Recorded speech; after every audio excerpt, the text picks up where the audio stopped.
Ano siya? So, truth plus error equals terror. Mga higalag igsoon. Okay? So, mana siya. So, dapat kauno na to, kini ha. So, ibutang yun sa atong kaisipan. The right food, the healthy food, nga kanon na to, katurog yung mga prutas o mga gulay. Maura na siya ang right. Okay? So, dapat ang atong kaunon, okra, no? Okra, may pagkaon. Okay, manang mga, so, naay gisulti diri mga higalag igsoon. So, unsay gisulti man din he. Okay? Naadiri sa Exodus 15, verse 26. Unsay gisulti diri? If you diligently hear the voice of the Lord your God. So, naay condition. Di ba? Ang life, L-I-F-E. Di ba? Tanggalon nimo ang letter L, tanggalon nimo ang letter E, unsay mabilin? Di ba? If. So, life is conditional. So, naingon ito ang Ginoo, if you diligently hear the voice of the Lord your God and do what is right in His sight, in His sight. So, kung buhato nato, kung unsay tama sa iyang mga mata. Pero usahay, ang atong ginahimo, Ma'am Fatima, kung unsay tama sa atong mata. Oh. Ang tama sa mata sa uban, magsigarilyo, lami man magsigarilyo. Lami man mag-inom og kanang tanduay. Pero unsay tama sa Ginoo, dapat limpyo nga hangin, walay sigarilyo diha dyan. Ano siya?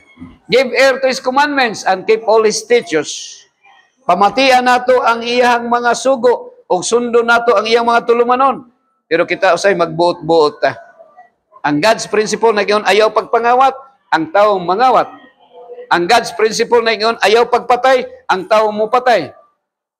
Ang God's principle na giyon do not commit adultery, ang tao mangilog og kwan, silingan, asawa sa silingan. Okay, sumana siya. I will put none of the diseases on you, which I have brought on the Egyptians, for I am the Lord who heals you. So, nag-ingon ang Ginoo, walay sakit nga akong ipadangat sa inyo ha. Dili sama sa mga sakit nga akong gipadala sa mga Egyptians. Karon ang pangutana, ang Ginoo ba mo ay naghatag og sakit, Ma'am Fatima? Dili. Pero kini expression lang siya. Dili ang Ginoo naghatag og sakit sa mga Egyptian. Ang mga Egyptian mismo ang naghatag og sakit sa ilang kaugalingon kay ang gidili sa Ginoo ilang ginakaon. Ilang ginainom. Ingon ang Ginoo ayaw pag inom og alak. Lami mang alak siguro imnon niya. Pilay tao namatay nga sige inom og kubra kay ang ilang kidney nahilis. Di ba? Dapat tubig ra tong imnon. Okay? So wala naman siguro question.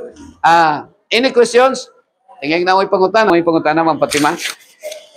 So agree na ka? Short lang man akong na-share sa imo ang pero catch up lang ako.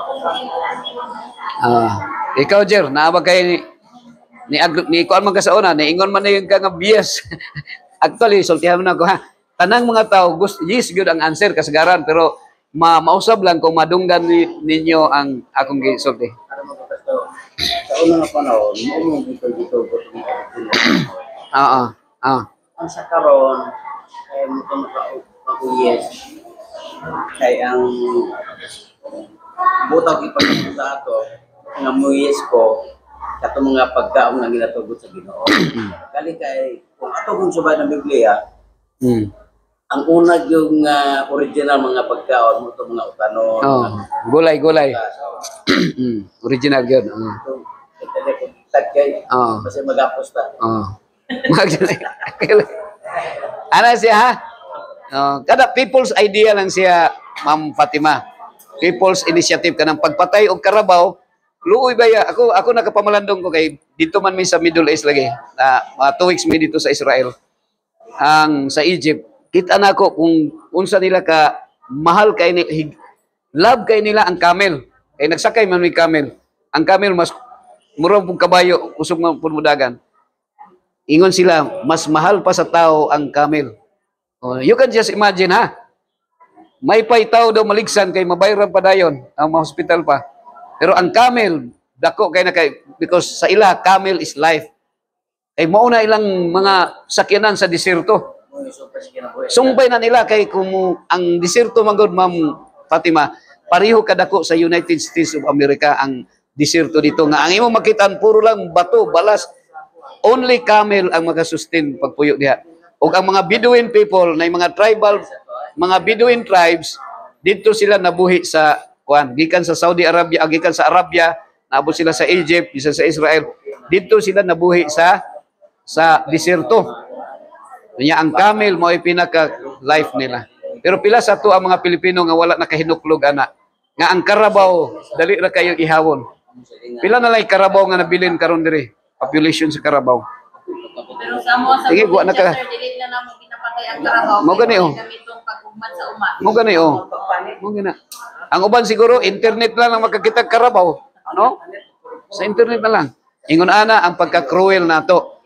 Kita nga mga Pilipino, subok kay paminawon, cruel ta pero tanang tao sa kalibutan nahimong cruel kay wala nila masabti ang kabubuton sa Ginoo. Okay, mag-ampo ta dalay ko nga Dios, amahan mo nakasalangit, hinaut kadtong mga pulong Ginoo makabaton og luna sa tagsa-tagsa namo ka mga kasing-kasing ug magkinabuhi kami sumala sa imong kabubuton. Pasaylo ami sa among mga sala nga nahimo batok nimo. Ingon nga makapasaylo kami sa nakasala batok namo. Gitugyan namo kining tanan sa ngalan ni Kristo nga among manluluwas sa ngalan sa Man sa Anak ug sa Espiritu Santo. Amen. God bless everyone. Okay, thank you very much for watching. God bless everyone.